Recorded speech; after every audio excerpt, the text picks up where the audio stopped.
ଯେତେ ଦିନ ଗଡ଼ି ଗଡ଼ି ଯାଉଛି ଏଫ୍ଏମ୍ ପୀଡ଼ିତାଙ୍କ ଘଟଣା ଲୋକଙ୍କ ମନରୁ ଲିଭି ଯାଉଛି। ତଦନ୍ତ ବାଟବଣା ହେବାକୁ ବସିଛି ଲୋକଙ୍କର ସାଧାରଣରେ। ସେଇଭଳି ଦେଖାଯାଉଥିବା ଘଟଣାରେ କାହିଁକି କ୍ରାଇମବ୍ରାଞ୍ଚ ପହଞ୍ଚି ପାରୁନି ଯେଉଁମାନେ ପ୍ରକୃତରେ ଯାହାଙ୍କ ପାଇଁ ତାଙ୍କ ମୃତ୍ୟୁ ହୋଇଥିଲା? ଦେଖନ୍ତୁ, ଡେ 1 ରୁ ତଦନ୍ତକୁ ବିଗଡ଼େଇବା ପାଇଁ ହିଁ ଏସବୁ କାର୍ଯ୍ୟ ଚାଲିଛି। ଏ ଘଟଣାରେ ସ୍ପଷ୍ଟ ଭାବରେ ଲୋକେ ବି ଜାଣି ସାରିଲେଣି, ଗୋଟେ ଲେମ୍ୟାନ୍ ସାଧାରଣ ଲୋକ ବି ଜାଣିଛି ଯେ ଘଟଣା ପଛରେ ଏ ପ୍ରକାରର ଗୋଟେ ଆତ୍ମଦାହ ପଛରେ ଗୋଟେ ବିରାଟ ଷଡ଼ଯନ୍ତ୍ର ଅଛି। ଏବଂ ସେ ଷଡ଼ଯନ୍ତ୍ରରେ କେଉଁମାନେ ରହିଛନ୍ତି ନା ଶାସକ ଦଳ ସମର୍ଥିତ ଛାତ୍ର ସଂଗଠନ ଏବଂ ଶାସକ ଦଳର ଯେଉଁମାନେ ଜନପ୍ରତିନିଧି ଅଛନ୍ତି, ବିଶେଷ କରି ବାଲେଶ୍ୱରର ସାଂସଦ ପ୍ରତାପ ଷଡ଼ଙ୍ଗୀ। ଆପଣ ଦେଖନ୍ତୁ ସେମାନଙ୍କର ବୟାନକୁ। ଆରମ୍ଭରୁ ସେମାନେ ଘଟଣାକୁ ଚାପି ଦେବା ପାଇଁ ବା ନିଜ ଦୋଷକୁ ଘୋଡ଼େଇବା ପାଇଁ ବିଭିନ୍ନ ପ୍ରକାର ଉଦ୍ୟମ କରିଛନ୍ତି, ବାକ୍ଚାତୁରୀ କରିଛନ୍ତି, ନିଜକୁ ଦୋଷମୁକ୍ତ କରିବା ପାଇଁ ଯତ୍ପରୋନାସ୍ତି ଉଦ୍ୟମ କରିଛନ୍ତି, ମିଡ଼ିଆ ଆଗରେ ବିଭିନ୍ନ ପ୍ରକାରର ବୟାନ ଦେଇଛନ୍ତି। ଏବଂ ଅପରପକ୍ଷରେ ପୁଲିସକୁ ମଧ୍ୟ, ଯାହା ପୁଲିସର ଭୂମିକା ଉପରେ ଯେତେବେଳେ ବଡ଼ ପ୍ରଶ୍ନ ଚିହ୍ନ ଉଠୁଛି, ଯେତେବେଳେ ମୃତ୍ୟୁ ପୂର୍ବରୁ ସମସ୍ତଙ୍କ ପାଖକୁ ଯାଇଛି, ପୁଲିସରେ ସେ ଲିଖିତ ଅଭିଯୋଗ କରିଛି, ଯାହାକୁ ଏଫଆଇଆର୍ ବୋଲି କୁହାଯାଉଛି, ତାକୁ ପୁଲିସ ଡିନାଏ କରିବା ଆରମ୍ଭ କଲା। ଏବଂ ତାକୁ ମାନ୍ୟବର ସାଂସଦ ପ୍ରତାପ ଷଡ଼ଙ୍ଗୀ ମଧ୍ୟ ପୁଲିସର ପାଳିଆ ସାଜିଲେ, ପାଳି ଧରିଲେ ଯେ ପୁଲିସକୁ ଏଫଆଇଆର୍ ସେ ଦେଇନାହିଁ, ଆମେ କହିଲା ପରେ ମଧ୍ୟ ଦେଇନାହିଁ। କିନ୍ତୁ ଅସଲ ସତ୍ୟ କ'ଣ ସେ କଥା ସମସ୍ତେ ଜାଣିଛନ୍ତି। ନିଜ ମୃତ୍ୟୁ ପୂର୍ବରୁ ବୟାନରେ, ଗଣମାଧ୍ୟମକୁ ଦେଇଥିବା ବୟାନରେ କହିଛି ଯେ ମୁଁ ପୁଲିସକୁ ଏଫଆଇଆର୍ ଦେଇଥିଲି, ପୁଲିସ କିଛି କଲା ନାହିଁ। ଏବଂ ଏଇ କଥାଟିକୁ ଲୁଚାଇବା ପଛରେ କ'ଣ ଷଡ଼ଯନ୍ତ୍ର ରହିଛି ଜଣେ ଆରାମରେ ବୁଝି ନେଇପାରିବ। ଯେତେବେଳେ କ୍ରାଇମବ୍ରାଞ୍ଚକୁ ଏ ତଦନ୍ତ ଦିଆଗଲା, ଜଣେ ଯେହେତୁ ମୁଁ ବହୁ ପୂର୍ବରୁ ସାମ୍ବାଦିକତା କରିଛି ଏବଂ ଗୋଟେ ଇନଭେଷ୍ଟିଗେଟିଭ୍ ଜର୍ଣ୍ଣାଲିଜିମ୍ରେ ମୋର କିଛି ଅଭିଜ୍ଞତା ଅଛି, ମୁଁ ଆରମ୍ଭରୁ କହିଥିଲି ଯେ ଏ ଘଟଣା ପଛରେ ଷଡ଼ଯନ୍ତ୍ରକୁ ଧରିବାକୁ ହେଲେ ବା ଯେଉଁମାନେ ପ୍ରକୃତ ଦୋଷୀ, ଯେଉଁମାନେ ଅଭିଯୁକ୍ତ, ସେମାନଙ୍କୁ ଧରିବାକୁ ହେଲେ କ୍ରାଇମବ୍ରାଞ୍ଚ ତାଙ୍କୁ ଧରିପାରିବ ନାହିଁ। କାରଣ ଏଠି ପୁଲିସର ଭୂମିକା ଉପରେ ପ୍ରଶ୍ନବାଚୀ ସୃଷ୍ଟି ହୋଇଛି। କ୍ରାଇମବ୍ରାଞ୍ଚ ପୁଲିସର ଗୋଟେ ଅଂଶ। ତେଣୁ ଏଠି ଗୋଟେ ବିଚାର ବିଭାଗ ତଦନ୍ତ ମୁଁ ଦାବି କରିଥିଲି। ବିଚାର ବିଭାଗ ତଦନ୍ତ ହେଇଥିଲେ ଏମାନଙ୍କର ମୁଖା ଖୋଲିଥାନ୍ତା। କିନ୍ତୁ ସରକାର ଜାଣିଶୁଣି ତଦନ୍ତକୁ ବାଟବଣା କରିବା ପାଇଁ ହିଁ କ୍ରାଇମବ୍ରାଞ୍ଚକୁ ନିଯୁକ୍ତ କରିଛନ୍ତି। ଆପଣ କିନ୍ତୁ ବାରମ୍ବାର ସାଂସଦଙ୍କ ଉପରେ ପ୍ରତ୍ୟାରୋପ କରୁଛନ୍ତି, ସାଂସଦଙ୍କ ପାଇଁ ହେଇପାରିଥାନ୍ତା, ସାଂସଦ ଚାହିଁଥିଲେ ସେ ପୀଡ଼ିତା ବଞ୍ଚି ପାରିଥାନ୍ତେ। କିନ୍ତୁ ଅନ୍ୟ ଗୋଟେ କଥାକୁ ଆପଣ ଯିବାକୁ କାହିଁକି ଚାହୁଁନାହାନ୍ତି ବା ବିଜୁ ଜନତା ଦଳ କାହିଁକି କଭରେଜ କରୁନାହିଁ ଯେ ଯେଉଁମାନେ ସିଧା ସିଧା ଭାବରେ ପ୍ରତ୍ୟକ୍ଷଦର୍ଶୀ ଥିଲେ, ଆଜି ଦୀର୍ଘ 15-16 ଦିନ ପରେ କାହିଁକି କ୍ରାଇମବ୍ରାଞ୍ଚ ଟିମ୍ ସେଇ ପିଲାଙ୍କୁ, ଯେଉଁମାନେ ସେଠି ପ୍ରତ୍ୟକ୍ଷଦର୍ଶୀ ଥିଲେ, ଯେଉଁ ଯୁବ ଛାତ୍ର ତାଙ୍କର ବନ୍ଧୁମାନେ ତାଙ୍କୁ ବିଧାୟକ ଆମର ଅଧ୍ୟାପକଙ୍କୁ ଘେରାଉ କରିଥିଲେ ଏବଂ ତାଙ୍କ ସହିତ ଥିଲେ, ସେମାନେ ବର୍ତ୍ତମାନ କେଉଁଠି? କ୍ରାଇମବ୍ରାଞ୍ଚ ତ କାହିଁକି ସେମାନଙ୍କୁ ଧରୁନି ବା କାହିଁକି ତାଙ୍କ କବ୍ଜାକୁ ନେଉନାହିଁ? ଦେଖନ୍ତୁ, ମୁଁ ସେ କଥା ଆରମ୍ଭରୁ କହିଛି। ମୁଁ ସାଂସଦଙ୍କର ଦାୟିତ୍ୱହୀନତା ଏବଂ ସାଂସଦ ଏ ଘଟଣାକୁ ଯେଉଁ ମିସ୍ହ୍ୟାଣ୍ଡେଲ୍ କରିଛନ୍ତି ସେ କଥା ମଧ୍ୟ କହିଛି।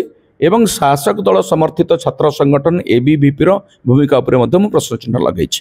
ଯେହେତୁ ପୀଡ଼ିତା ଛାତ୍ରୀ ଜଣକ ABVPର ଜଣେ ଆଗଧାଡ଼ିର ନେତ୍ରୀ ଥିଲେ ଏବଂ ABVPରେ ଆଗାମୀ କଲେଜ ନିର୍ବାଚନ ଲଢ଼ିବାକୁ ଚାହୁଁଥିଲେ ବା ତାଙ୍କୁ ପ୍ରୋଜେକ୍ଟ କରାଯାଉଥିଲା, ତେଣୁ ABVPର ଭୂମିକା ଏଇଥିପାଇଁ ଆସୁଛି ଯେ ଏଇ ଆତ୍ମଦାହ ଘଟଣା ସେଇ ଛାତ୍ରୀ ଜଣକ ନିଜେ ନିଷ୍ପତ୍ତି ନେଇଥିଲେ ନା ତାଙ୍କୁ କିଏ ଉସ୍କେଇଥିଲା? ପେଟ୍ରୋଲ କେଉଁଠୁ ଆସିଲା, ତାଙ୍କୁ ସେ ନିଜେ ଆଣିଥିଲେ ନା ଆଉ କିଏ ଆଣିକି ଦେଇଥିଲା? यार तनाघना क्राइमब्रांच जो करवा आरंभ कला मुझे भाई हुए तो से सबू सामना को आसीजे किंतु आपण देखंतु क्राइमब्रांच आज तदंत कर 2 सप्ताह अधिक समय हो गलानी आज पर्यंत आम जापारू ना जे पेट्रोल आणिकी से छात्री को देथिबा लोकटी किए बा छात्री अन्य ता पछरे किए अछंती क्राइमब्रांच सीसीटीवी जांच करछि एवं जो माने आपण जेमती कहिले जो माने जणे मोबाइल रे रिकॉर्डिंग करूथला ये गोटे घटना घटू घटी जाइछि ना निजे हठात घटी जाइछि ए कथा मध्य लोक जानि सारलेनी लोक या पर प्रश्नवाची उठैलेनी तेणु जो छात्र संगठन रो तांकर जो माने बंधु बोली कह जाउछि से माने ये छात्रीटी उपरे किछि एक्सपेरिमेंट करू करू बड़ घटना घटी जाइछि कि ये प्रश्न समस्त आंदोलित करुच्ची किंतु कहीं के जानी मु तो भावुची जानी शुणी के कथा क्राइमब्रांच से पर्दा आढ़ुआ रखी खसई देवाई गोटे चक्रांत करी यार विचार विभाग तदंत कर देखु क्राइमब्रांच एसपी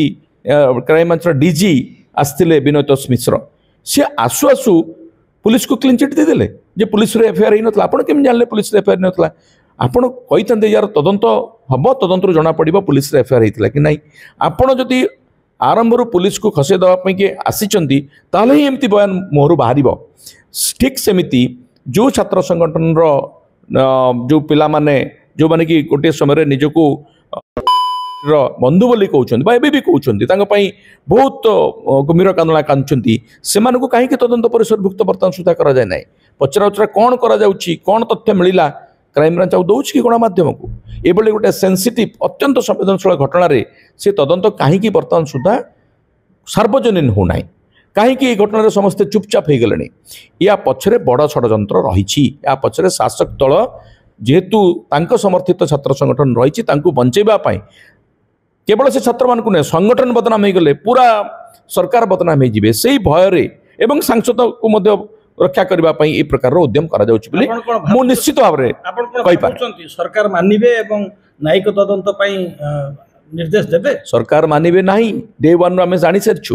ଆରମ୍ଭରୁ ତଦନ୍ତକୁ ଦିଗହରା କରିବା ପାଇଁ ଯେଉଁ ଉଦ୍ୟମ ଆରମ୍ଭ କରାଯାଇଛି ସେଇଥିରୁ ଜଣାପଡ଼ିଯାଉଛି ସରକାର ସତ ଲୁଚେଇବାକୁ ଚାହୁଁଛନ୍ତି। ଯଦି ସରକାର ମାନିବେ ନାହିଁ ତେବେ ବିଜୁ ଜନତା କ'ଣ ଚୁପ୍ ବସିବ ନା ଆଗାମୀ ଦିନ? ଚୁପ୍ ବସି ନାହିଁ। ବିଜୁ ଜନତା ଦଳ ଏହି ପ୍ରସଙ୍ଗକୁ ଲୋକଙ୍କ ପାଖକୁ ନେଇଛି, ରାସ୍ତାକୁ ଓହ୍ଲେଇଛି। ଆମେ ବିଭିନ୍ନ ସମାବେଶ ଜରିଆରେ ବା ବିଭିନ୍ନ ପ୍ରକ୍ରିୟାରେ ଆମେ ଲୋକଙ୍କୁ ସଚେତନ କରିଛୁ। ଦେଖନ୍ତୁ, ଏଭଳି ଗୋଟେ ଘଟଣାରେ ସରକାର ମଧ୍ୟ ଟଳମଳ ହେଇଯାଇଛି। ଆଜି ଅନାସ୍ଥା ପ୍ରସ୍ତାବ ଆସିବା କଥା ମଧ୍ୟ କୁହାଯାଉଛି। ତ ସେ ଘଟଣାକୁ ଏତେ ଶୀଘ୍ର ଲୋକ ଭୁଲିବେ ନାହିଁ କି ଆମେ ମୋତେ ଛାଡ଼ିବୁ ନାହିଁ।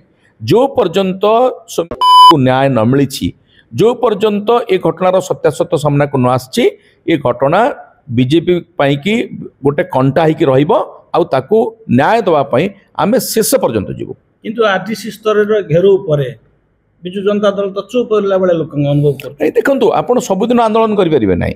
ଏ ଘଟଣାର ଯେଉଁ ପ୍ରତିକ୍ରିୟା ଥିଲା, ଯେଉଁ ସର୍ବସାଧାରଣ ପ୍ରତିକ୍ରିୟା ଥିଲା, ଆପଣ ଦେଖିଥିବେ ଯେତେବେଳେ ଆମେ ବାଲେଶ୍ୱର ବନ୍ଦ ଡାକରା ଦେଇଥିଲୁ, ଯେତେବେଳେ ଆମେ ଲୋକସଭା ଭବନ ଘେରାଉ କରୁଥିଲୁ, କିଭଳି ଭାବରେ ସ୍ୱତଃସ୍ଫୂର୍ତ୍ତ ସମର୍ଥନ ଆସିଥିଲା।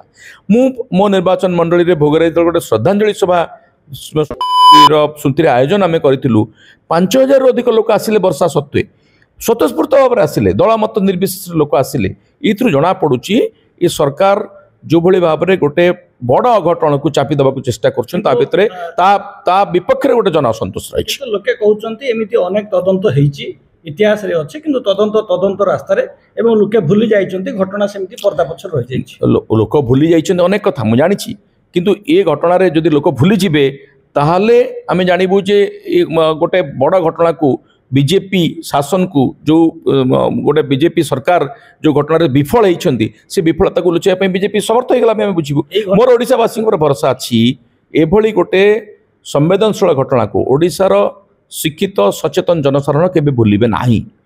এই ঘটনা তাঁকু সবুদিন সতাইব। এই ঘটনাকে নেই কংগ্রেস কହୁଛି অনাস্থা আনিব, আপন বিজু জনতা দল সমর্থন দেব বলে ভাবুଛନ୍ତି? দেখন্তু, মু একথা কই সারিছি, বর্তমানর সরকার এই ঘটনার আস্থা লোকঙ্কর আস্থা হরাই সারিଛନ୍ତି।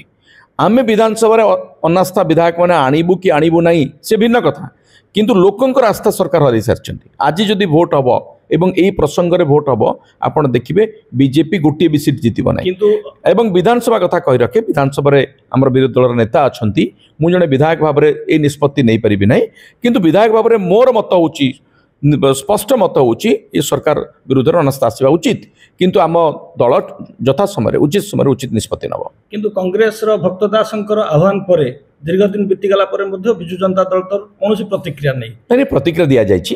আমার বরিষ্ঠ নেতা মানে এ বিষয়ে মানস মন্থন করিছন্তি, আমার সুপ্রিমোଙ୍କୁ জଣାইছন্তি। সে বিষয়ে নিশ্চিত ভাবে ঠিক সময় মু কহিলি, বিধানসভা তো সরকার বর্তমান শাসক দল বিধানসভাକୁ ডাকু নাহাନ୍ତି। বিধানসভা जो मनसून अधिवेशन थिला, मौसुमी अधिवेशन, से अधिवेशन समय अगस्ट मास फर्स्ट वीक रे हवा कथा, ताहा विधानसभा वर्तमान समय डर डाकु नाहाନ୍ତି। एवं आमे जानिचु जे विधानसभा को से जिते घुंचैले मध्य विधानसभा आसला मात्रे एही प्रसंग रे विधानसभा रे हुलस्थुल हबो। किंतु जदि कांग्रेस अनाস্থা प्रस्ताव आने एवं बिजु जनता दल जदि समर्थन नदेला कोठी ना कोठी किछि बर्तमान बहुत जदि रे प्रश्न रो उत्तर रखा जिबा उचित नुहे।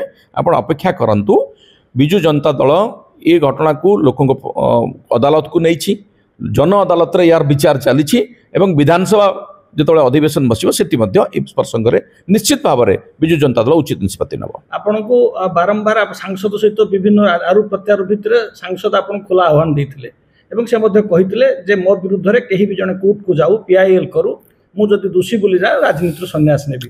ଆପଣଙ୍କ ତରଫରୁ ବା ଦଳ ତରଫରୁ ବା କୌଣସି ବ୍ୟକ୍ତିବିଶେଷ ସାଂସଦଙ୍କ ବିରୁଦ୍ଧରେ କୌଣସି କେସ୍ ନ୍ୟାୟାଳୟକୁ ଯିବେ କି? ଦେଖନ୍ତୁ, ସାଂସଦଙ୍କର ପ୍ରଥମ ଆହ୍ୱାନ ଥିଲା ଯେ ସିଏ ସତ କହୁଛନ୍ତି, ତାଙ୍କୁ ଯିଏ ମିଛ ପ୍ରମାଣିତ କରିଦେବ ସେ ରାଜନୀତିରୁ ସନ୍ନ୍ୟାସ ନେଇଯିବେ। ମୁଁ ତାଙ୍କୁ ସେ ଚ୍ୟାଲେଞ୍ଜକୁ ଆକ୍ସେପ୍ଟ କରିଥିଲି। ମୁଁ ତାଙ୍କର ମିଥ୍ୟାକୁ ସାମ୍ବାଦିକ ସମ୍ମିଳନୀରେ ଧରା ପକାଇଥିଲି। ନିଜେ ମୃତ୍ୟୁ ପୂର୍ବରୁ ଯେଉଁ ବୟାନ ଦେଇଥିଲେ ସେଥିରେ ସେ ସ୍ପଷ୍ଟ ଭାବରେ କହିଥିଲେ ମୁଁ ଥାନାରେ ମୁଁ FIR ଦେଇଛି ଏବଂ ଏଡିସନାଲ SPଙ୍କୁ ଦେଇଛି, ଇନ୍ସପେକ୍ଟରଙ୍କୁ ଦେଇଛି। ଏଇଥିରୁ ପ୍ରତାପ ଷଡ଼ଙ୍ଗୀ ମିଛ ଧରା ପଡ଼ିଗଲା ପରେ ସେ ଆଗ ରାଜନୀତିରୁ ସନ୍ନ୍ୟାସ ନେଇଯାଆନ୍ତୁ ଯଦି ତାଙ୍କ ସତ୍ସାହସ ଅଛି। ଦ୍ୱିତୀୟ କଥା ମୁଁ କହୁଛି ସେ ଅଦାଲତର ଯେଉଁ ଆହ୍ୱାନ ଦେଇଛନ୍ତି ତାକୁ ମଧ୍ୟ ଆମେ ବିଚାର କରୁଛୁ। ଅଦାଲତ ଦରକାର ପଡ଼ିଲେ ଆମେ ଅଦାଲତକୁ ଯିବୁ, କିନ୍ତୁ ତା ପୂର୍ବରୁ ତାକୁ ଯଦି ସାମାନ୍ୟ ନୈତିକତା ଥିବ ଏ ଘଟଣାରେ ସେ ଅନ୍ତତଃ କ୍ଷମା ମାଗି ନିଅନ୍ତୁ। ରାଜନୀତିରୁ ସନ୍ନ୍ୟାସ ନେବା ଦରକାର ନାହିଁ। ଆମେ ଏତେ ବଡ଼ ତାଙ୍କଠାରୁ ଏଭଳି ଆଶା ରଖୁ, ପ୍ରତ୍ୟାଶା ଆମର କିଛି ନାହିଁ। ସେ ବାରମ୍ବାର ଏମିତି ମିଛ କହିଛନ୍ତି, ବାରମ୍ବାର ସମସ୍ତଙ୍କୁ ମୁହାଁ ବୁଲେଇଛନ୍ତି। ଅନ୍ତତଃ ଓଡ଼ିଶାବାସୀଙ୍କୁ କ୍ଷମା ମାଗି ନିଅନ୍ତୁ ଏବଂ ଭୁଲ ସ୍ୱୀକାର କରନ୍ତୁ ଯେ ଚାହିଁଥିଲେ ସେ ବଞ୍ଚେଇ ପାରିଥାନ୍ତେ। ମୁଁ ବାରମ୍ବାର କହୁଛି ସେ ଠିକ୍ ଉଚିତ ସମୟରେ ଉଚିତ ପରାମର୍ଶ ଦେଇନାହାନ୍ତି। ତାଙ୍କର କୌଣସି ଅଧିକାର ନାହିଁ ଗୋଟେ ଆତ୍ମହତ୍ୟା କରିବାକୁ ଆସିଥିବା ଝିଅକୁ ସିଏ ବୁଝେଇ ଦେବେ, ସେ ରାମାୟଣ ମହାଭାରତର ଗପ କହିକି ବୁଝେଇ ଦେବେ ଏବଂ ନିଜକୁ ସାଇକୋଲୋଜିଷ୍ଟ ବୋଲି ପ୍ରମାଣିତ କରିଦେବେ। ତାଙ୍କର ସେ ଯୋଗ୍ୟତା ନାହିଁ। ତେଣୁ ସିଏ ତାଙ୍କର ପଦର ଅପବ୍ୟବହାର କରିଛନ୍ତି ଏବଂ ନୈତିକ ଦାୟିତ୍ୱ ତୁଲେଇ ନାହାନ୍ତି। ନୈତିକତା ଦୃଷ୍ଟିରୁ ସେ ନିଜେ ଆଗ କ୍ଷମା ମାଗିବା ଉଚିତ। ଧନ୍ୟବାଦ। ଅଧିକ ଜାଣିବା ପାଇଁ ଆମ ଚ୍ୟାନେଲକୁ ଲାଇକ୍, ସେୟାର, ସବସ୍କ୍ରାଇବ୍ କରିବାକୁ ଆଦୌ ଭୁଲନ୍ତୁ ନାହିଁ। ସତେଜ ଖବର, ସଠିକ୍ ଖବର, ଆମେ ଦେଖାଇବୁ ଖବର ପଛର ଖବର।